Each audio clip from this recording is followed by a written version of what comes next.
Bonjour et bienvenue sur ce tutoriel pour utiliser la grille de préparation à l'entretien de négociation. Donc dans nos formations à la négociation, on accompagne, on forme les stagiaires pour préparer une négociation, on insiste beaucoup là-dessus. Et pour les y aider, on leur donne accès à un outil, une grille de préparation qui reprend l'ensemble des éléments vus pendant la formation et donc en service après-vente, on donne accès à cette grille, à cette petite vidéo pour rappeler aux personnes qui ont suivi la formation comment la remplir. Donc le premier niveau de la grille d'entretien, je vous rappelle comment elle est construite. On retrouve la clause.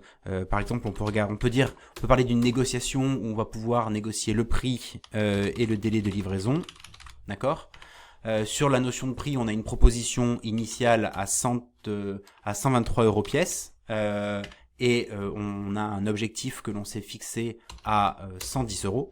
C'est très important d'afficher en amont de la négociation le prix actuel et l'objectif que l'on se fixe, et on va pouvoir identifier, et c'est ce que l'on voit pendant nos formations, les différents arguments que l'on peut avancer dans sa négociation face à son interlocuteur. Imaginons par exemple 3 arguments que l'on aurait pu avancer. L'idée est aussi d'anticiper les objections possibles du commercial sur ces arguments, la parade que l'on va proposer pour faire face à l'objection qui aura été avancée.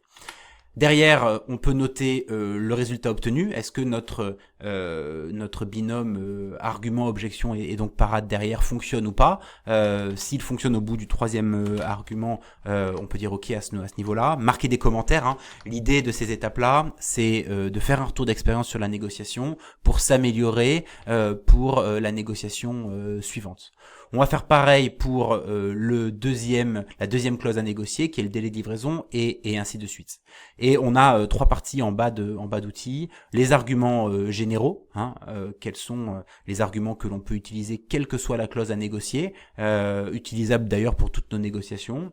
Éventuellement des questions à poser pour la phase contact, pour récupérer des informations. Et puis en cours de négociation, n'hésitez pas à noter les points forts du vendeur qu'il vous faudra retravailler pour de futures négociations.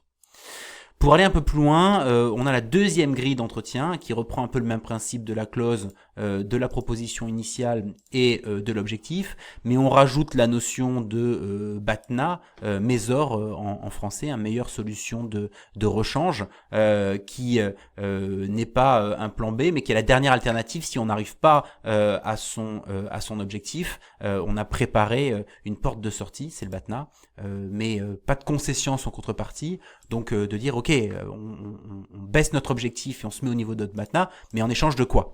Voilà un peu l'idée de cette grille de préparation. On retrouve toujours la notion d'argument, objection, parade, les commentaires, les questions à poser et d'éventuels points à éclaircir. Donc voilà très rapidement les 2 grilles d'entretien fournisseurs sur lesquelles on travaille pendant les formations à la négociation, pour ceux qui auraient besoin d'un petit rappel. Je vous remercie d'avoir suivi ce rapide tutoriel et je vous dis à bientôt. Au revoir.